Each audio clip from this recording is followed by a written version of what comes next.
우리 이어서 공부해 보도록 하겠습니다. 우리 서비스업의 세계화에 따른 변화에 대해서 한번 지금부터 공부를 해 보도록 하겠습니다.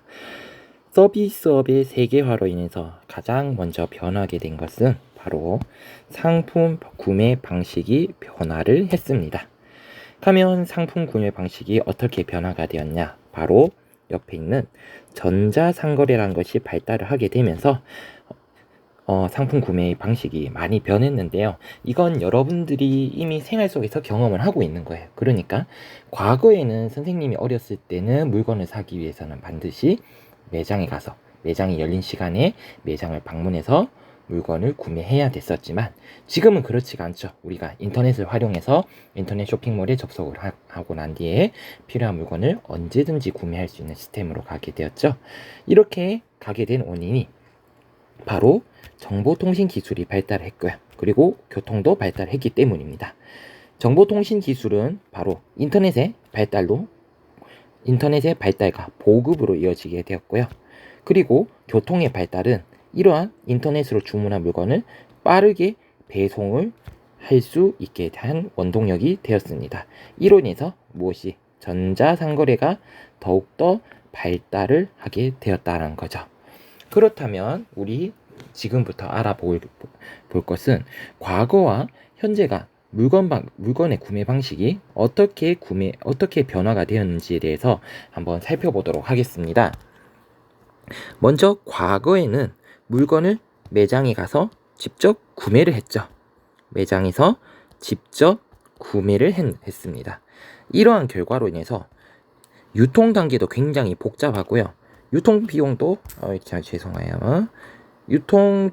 굉장히 많이 드는 단점이 존재를 했습니다. 그리고 우리가 알다시피 거래에 있어서 공간적 제약과 더불어서 구매 활동의 시간적 제약도 굉장히 크더라는 거죠. 공간적 제약과 시간적 제약이 굉장히 컸다라는 거죠. 그러면 우리 한번 과거의 물건 유통 방식에 대해서 한번 보도록 하겠습니다. 밑에 보시면 그림이 하나 있는데요. 여러분들 학습지 중간에 보면 있어요. 자, 제조 공장, 바로 생산자. 과거에는 생산자가 제품을 생산합니다. 제품을 생산하게 되면 바로 소비자에게 오는 것이 아니라 이 생산자에서 물건을 대량으로 구매하는 상인이 있습니다. 우리 이 도매상이 있죠. 당연히 생산자가 100원의 물건을 구입을 했다면 당연히 생산자는 도매상한테 100원의 물건을 판매를 했을 겁니다. 하지만 도매상이 100원의 생산자에게 물건을 100원에 샀어요. 그러면 이 물건들을 이제 이 물건들을 바로 소매상이라는 상인에게 넘깁니다. 그러면 팔 때 100원에 넘길까요? 아니라는 거죠. 100원에 넘기지 않고 여기에서 자기의 이윤을 붙입니다. 이윤이 10원이라고 합시다. 10원의 이윤을 붙여서 얼마? 110원의 가격으로 소매상에게 판매를 합니다. 그러면 소매상은 당연히 110원에 구매를 했겠죠. 도매상으로부터. 그러면 소매상이 이제 수많은 소비자들에게 물건을 판매를 하는데요. 당연히 110원에 도매상으로부터 구매한 물건을 소비자한테 110원을 팔지 않겠죠. 10원의 이윤을 더 붙여서 얼마에? 120원이라는 가격에 소비자에게 판매를 했습니다. 즉 소비자는 생산자가 100원에 생산해서 판매한 물건을 얼마? 120원에 구매를 한다라는 거죠. 이렇게 생산자와 소비자가 생산자 사이에 거리가 멀게 되면 중간 상인들이 많이 존재를 하게 되고요. 그래서 이 중간 상인을 거쳐오는 과정을 통해서 생산자에게 물건이 생산자로부터 소비자로 오는 시간도 오래 걸리게 되고 단계도 복잡해지게 되고 가격도 비싸지게 되는 겁니다. 그래서 과거에는 이러한 시스템이었다는 거죠. 그래서 기존의 유통 구조는 기업에서 도매상과 소매상을 거친 후 소비자에게 연결되는 다소 복잡한 단계였다라는 거 우리 알아두셨으면 좋겠습니다. 그럼 이어서 한번 보도록 할게요. 그럼 최근에는 어떠냐? 최근에는 무슨 상거래? 전자상거래가 굉장히 증가를 하게 되었습니다. 최근에는 전자상거래가 증가되었다. 여러분들도 많이 쓰고 있잖아요. 그로 인해 가지고 어떻게 유통 단계가 단순해지고 유통 비용도 절감이 되었다는 거죠. 단계는 단순, 비용은 절감이 되었습니다. 그리고 여러분들이 가장 피부로 느끼는 것은 어떤 점이냐? 바로 상품을 구매하고 드는 시간과 비용이 어떻게 되었다? 절약이 되었다. 구매에 드는 시간, 비용이 어떻게 절약이 되어졌다라는 거죠. 이러한 점들 때문에 이러한 점에 변화가 나타났습니다. 그러면 어떻게 변화되었는지 한번 보도록 할까요? 자, 왼쪽에 있는 것이 현재입니다. 이게 과거, 왼쪽에 있는 것이 과거, 오른쪽에 있는 게 현재의 전자상거래죠. 그러면 전자상거래는 어떻게 되느냐? 소비자가 어떻게 해요? 그렇죠. 소비자가 주문을 합니다. 소비자가 어떻게 전자상거래 사이트에 접속을 해서 나 이러이러한 물건이 필요해 라고 명령을 내리죠. 이렇게 주문을 하게 되면 이 전자상거래 사이트에서 어떻게 유통센터로 이러한 소비자가 주문한 정보를 제공을 합니다. 그러면 어떻게 이 유통센터는 미리 제조공장 생산자로부터 대량의 물건을 먼저 구매를 해놔요. 하면 준비된 물건을 어떻게 바로 소비자한테 전달하는 방식이죠.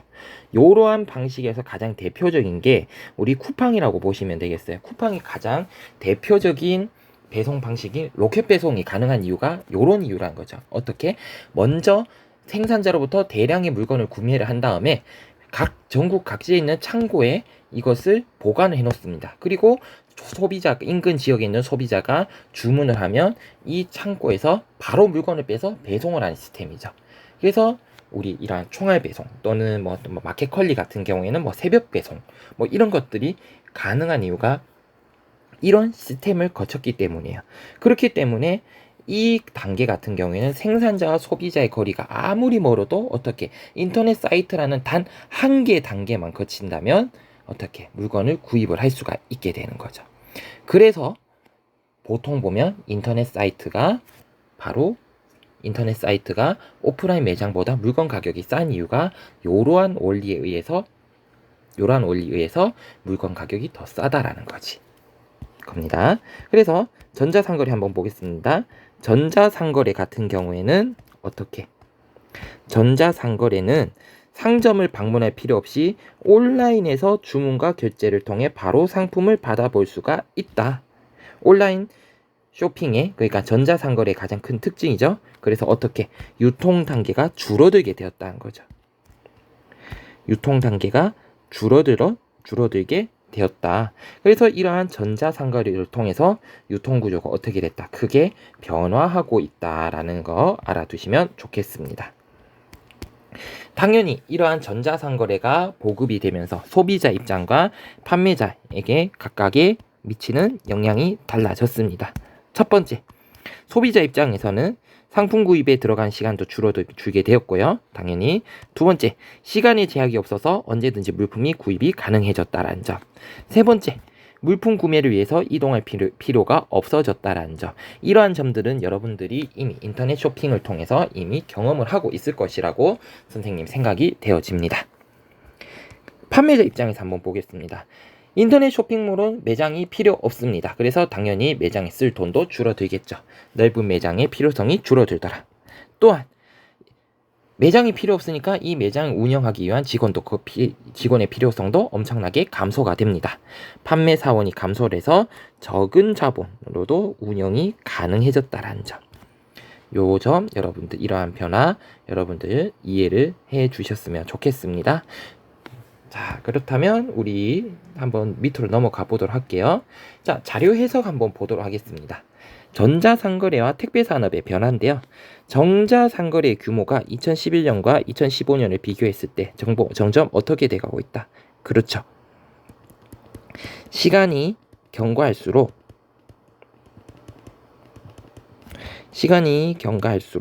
그렇죠. 전자상거래의 규모가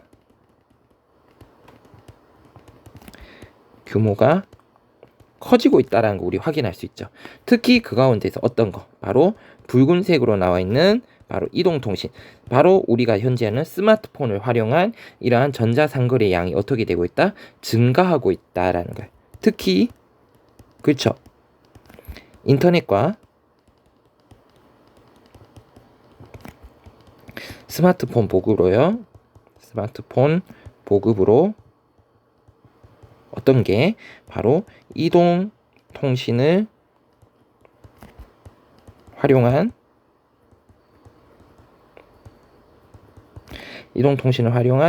전자상거래가 어떻게 되고 있다? 그렇죠. 증가하고 있다라는 것을 우리 확인할 수가 있었습니다.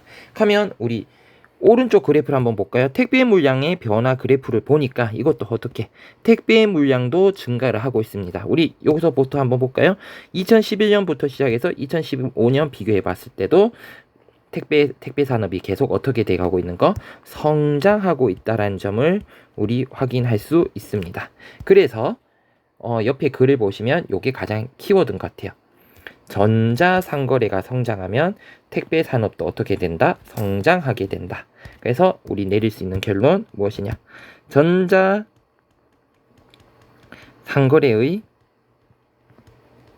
성장과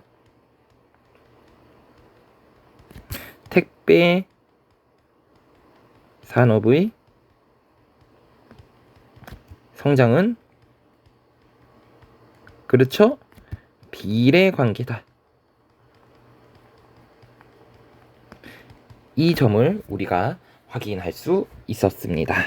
그래서 우리 지금까지 한번 서비스업 유통의 세계화에 대해서 한번 선생님한테 전자상거래의 증가로 인한 여러 가지 변화들에 대해서 우리 한번 선생님하고 공부해 봤습니다. 이어서 한번 보도록 하겠습니다. 당연히 서비스업이 세계화가 되어지고 이제 물품이라든지 재화와 서비스의 이동이 엄청나게 많아집니다. 그로 인해 가지고 국제 간 교역량이 늘어난다. 우리 이것을 유통의 세계화라고 불리는 현상이 발생을 하게 되었어요. 그래서 우리 유통의 세계화에 대해서 한번 좀 보도록 하겠습니다. 유통의 세계화, 그러니까 물건의 이동, 제품의 이동이 세계적으로 이동하고 있다. 우리 이렇게 제품이 한 지역에서 다른 지역으로 이동하는 전 과정, 우리 유통이라고 말을 쓰거든요. 이것들이 세계적 차원에서 이루어지고 있는데 가장 중요한 거 무엇이다? 바로 그렇죠. 교통과 정보통신의 발달이다. 세계화는 이 교통과 정보통신의 발달을 빼놓을래야 빼놓을 수가 없더라. 이로 인해서 어떤 거? 전자상거래라는 것들이 급증을 하게 되었죠. 뭐 이거 가장 대표적인 게 해외 직구죠. 해외 직접 구매라고 부르는 우리 해외 직구. 그러니까 해외 인터넷 쇼핑몰 통해서도 우리나라에서 물건을 구입을 할 수가 있다. 라는 거죠. 이게 가능한 게 바로 이런 물건의 흐름이 전 세계적으로 제품의 유통이 전 세계적으로 이루어지기 때문입니다. 이러한 결과 어떤 업체들이 등장을 하게 되냐면 바로 다국적 유통업체들의 활동이 증가가 되었다. 우리 다국적 유통업체들이 도대체 가면 어떤 업체들인지 한번 알아보도록 하겠습니다. 다국적 유통업체란 건 뭐냐면 당연히 이 유통이라는 활동은 어떤 범위에서 다국적 여러 가지 전 세계를 대상으로 활동하는 업체들을 의미해요. 그래서 이러한 다국적 유통업체들은 거대한 자본을 바탕으로 해서 유통시장을 현재 장악을 하고 있다는 거죠. 그러니까 우리가 쓰고 있는 물건들이 생산자로부터 우리한테 오기까지 전 과정을 유통이라고 부르는데 이 과정에서 막강한 영향력을 행사하고 있는 집단이 어디다? 바로 다국적 유통업체. 그러니까 우리는 다국적 유통업체의 손을 거치지 않고서는 현재 우리가 쓰는 물건을 구매를 할 수 없고 사용을 할 수 없는 시대가 되었다는 거죠. 그래서 이 다국적 유통업체들은 막강한 자본력을 바탕으로 운영을 하고 있고 그 세력을 더욱더 넓히고 있습니다. 그래서 이것들이 이제 도매 사업뿐만 아니라 소매 사업, 소비자를 직접 상대로 하는 소매 사업으로 엄청나게 진출을 하고 있고요. 당연히 전통 시장이나 동네 상점과 같은 기존의 소매업을 뭐하고 있다? 대체하고 있다라는 거 알아두셨으면 좋겠습니다. 이러한 다국적 유통업체들이 기존 소매업을 대체를 하고 있는데 시장을 대체하고 있는 것은 대형마트가 있고요. 소매, 가게, 슈퍼마켓을 대체하고 있는 편의점이 대체를 하고 있죠. 이러한 것들, 이러한 이마트, 롯데마트, 코스트코 홀세일, 뭐 CU, 세븐일레븐, 미니스톱 이런 것들이 다 다국적 활동하는 다국적 유통업체들이고, 이들이 기존의 소매업체들과의 경쟁에서는 우위에 있을 수밖에 없다라는 거죠. 그러니까 우리 주변에 있는 가게들도 점차 뭘로 편의점으로 바뀌고, 그리고 우리 주변의 시장들 대신에 어떤 거 시장들은 사라져가고 뭐 대형 마트들이 늘어나고 있고, 우리 이러한 광경들을 우리 주변에서 쉽게 볼 수가 있는 거예요. 그래서 이러한 유통의 세계화로 인해서 어떤 변화들이 생겨나느냐, 당연히 유통의 세계화로 인해서 외국에서 전 세계적으로 활동하는 어떤 외국 자본에 의한 새로운 유통 질서가 형성이 되어지고 있다는 거죠. 외국 자본에 의한 새로운 유통 질서가 만들어지고 있다. 현재도 만들어지고 있고요. 그리고 특히 우리가 생활 속에서 많이 볼 수 있는 거 어떤 거, 편의점과 창고형 대형 마트 등이 많이 발달을 하고 있다라는 거, 최근에 증가하고 있는 것들을 우리가 또 관찰을 할 수가 있죠. 그래서 여기까지 우리 유통의 세계화에 대해서 살펴봤고요. 마지막으로 우리 관광의 세계화에 대해서 살펴보도록 하겠습니다.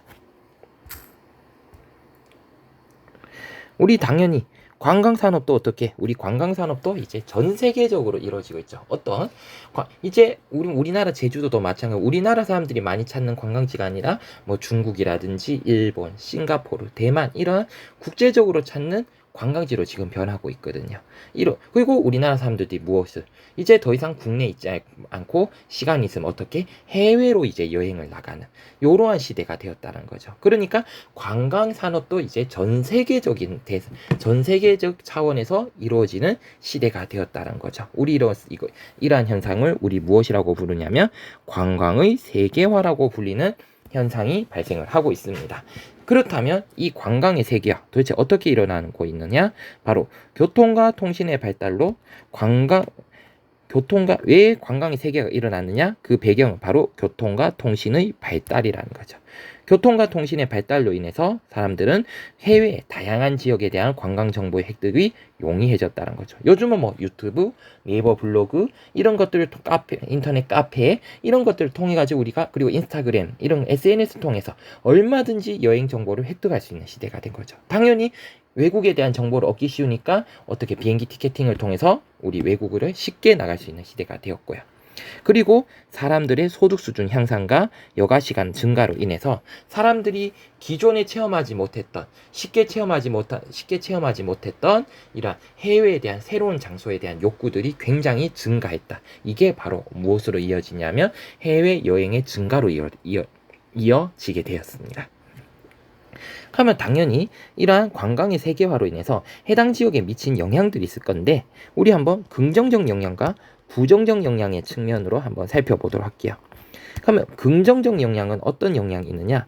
바로 첫 번째, 당연히 지역에 일자리가 늘어나고 주민소득도 늘어났겠죠. 왜? 사람들이 많이 찾아오니까 그만큼 이 사람들 위한 서비스업이 발달할 수밖에 없을 거고, 일자리라든지 지역 주민들의 소득이 증가했을 겁니다. 그리고 교통 및 숙박 등 연관 산업들이 발달되었죠. 여기서 연관 산업은 특히 어떤 산업? 그렇죠. 관광 산업을 의미합니다. 특히 관광 산업이 발달하게 되었고요.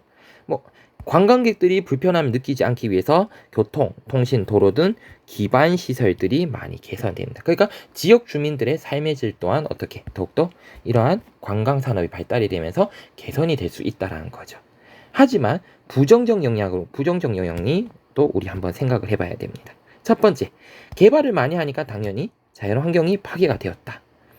그리고 지나친 상업화로 인한 지역 고유 문화가 쇠퇴가 됩니다. 왜? 돈을 버는 게 중요하기 때문에 지역의 고유의 문화를 돈을 벌기 위한 수단으로 바뀌는 거죠. 그래서 고유한 형태보다는 돈을 많이 벌기 위한, 관광객들을 즐겁게 하기 위한 형태로 바뀌게 되고요. 그래서 지역 문화의 진정성이라든지 그 모양이 바뀌게 되면서 지역 문화가 오히려 쇠퇴하게 되는 결과를 맞이하게 됩니다. 그리고 세 번째, 인터넷상의 지나친 가격 경쟁, 허위 과장 광고로 인한 피해도 당연히 발생을 할 거고요. 선생님 개인적으로 이게 중요하다고 생각해요. 관광객들이 쓰는 돈이 현지 주민보다는 선진국의 여행사에 많이 돌아가고 있다는 거예요. 왜 이런 얘기가 나오냐면, 사람들이 참 자유여행을 가면 좋겠지만 자유여행을 가는 게 쉽지 않아요. 왜? 외국에 대한 두려움이라든지 언어적 두려움, 뭐 정보의 부족, 뭐 이런 것 시간과 뭐 이런 준비 부족으로 인해서 내가 직접 준비하는 것보다는 남이 준비한 것을 가지고 내가 편하게 즐겼으면 좋겠다라는 생각을 하게 되죠. 이로 인해 가지고 사람들은 특히 여행사에서 말한 여행 상품, 우리 이것을 패키지 상품이라고 불러요. 이것을 통해서 우리 해외를 많이 가게 됩니다. 만약에 여러분들이 해외여행 가게 된다면 이런 패키지 상품으로 많이 가족들과 함께 가는 경우가 많을 겁니다.